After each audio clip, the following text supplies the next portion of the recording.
कवियों का, इन बड़े कवियों का, रवि भाई हमारे बड़े भाई हैं, अमित छोटे भाई हैं, दीपक दानाकर, इनका साथ करके मेरा कोई भला नहीं हुआ।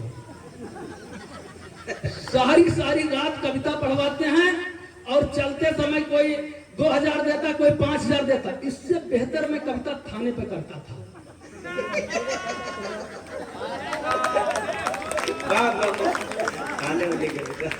इससे बेहतर कविता मैं थाने पर करता था। केवल 3 लाइन सुनाता था, 50,000, 1 लाख, 2 लाख, 3 लाख, जितना मेरा मन में आ गया उतना पेमेंट ले लेता था। और वो 3 लाइन की कविता मैं आपको भी सुनाता हूँ कि क्या मैं थाने पे सुनाकर पेमेंट लेता था। कि नंबर 1 लाइन थी उसकी कि ये जो पकड़ा गया है ये छूट नहीं पड़ेगा। मजा आ, जो ताली बजाओ यार, ऐसे ना है। पहली पंक्ति 50,000। दूसरी लाइन थी कि डालो इसको हवालात में। और तीसरी लाइन थी कि मीडिया के भी नॉलेज में है, अब ये छूट नहीं सकता।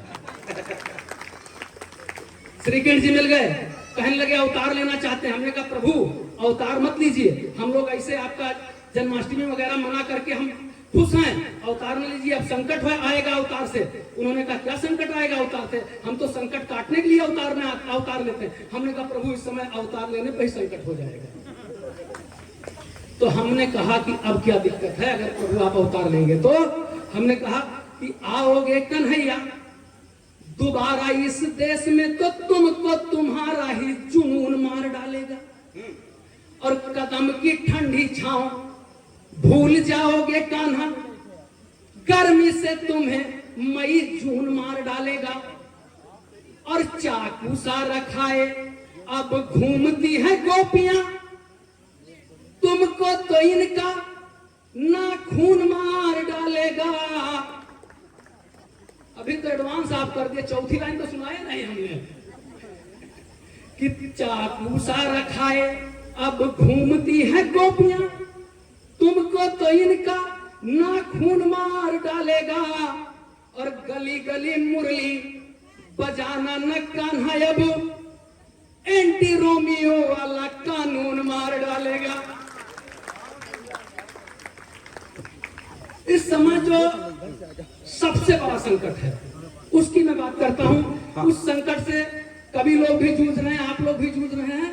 जब फेसबुक पर उससे पहले एक बात भी बता देना चाहता हूं कि इस कवि सम्मेलन में मैं पहली बार आया हूं, लेकिन इसके पहले वाले साल भी विनय भैया ने मुझको बुलाया था। मैं नहीं आ पाया था। उसका कारण यह था कि जब मैं कवि सम्मेलन के लिए चलने लगा तो मेरी पत्नी मुझे टीका लगाने लगी। जैसे होता है कि भाई सफलता प्राप्त करेंगे। हमारे मुंह से केवल इतनी बात निकल गई कि डार्लिंग ऐसा टीका लगा दो कि मैं जिस किसी सुंदर महिला को फ्रेंड रिक्वेस्ट भेजूं एक्सेप्ट हो जाए। 4 टाका लगे, 4 टीका लगे, 14 टाका लगे, और सब डॉक्टर ने फिर लगाए हमको।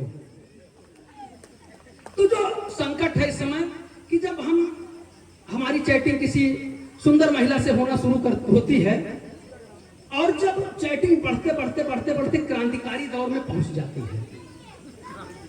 जब विनय भैया क्रांतिकारी दौर में चैटिंग पहुंच जाती है, तब वो बताती है कि ये जो हमारी आईडी है इसको हमारे पति ने बनाया है।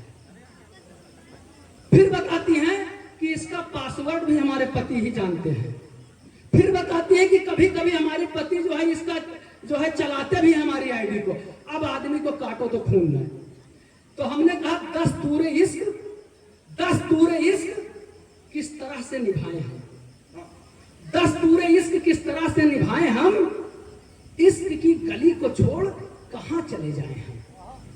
10 तूरे इश्क किस तरह से निभाए हम, इश्क की गली को छोड़ कहां चले जाए हम। और जिसे देखो आईडी पतियों से चलवा रही हैं, अब इनको पटाएं या इनके पति को पटाएं हम।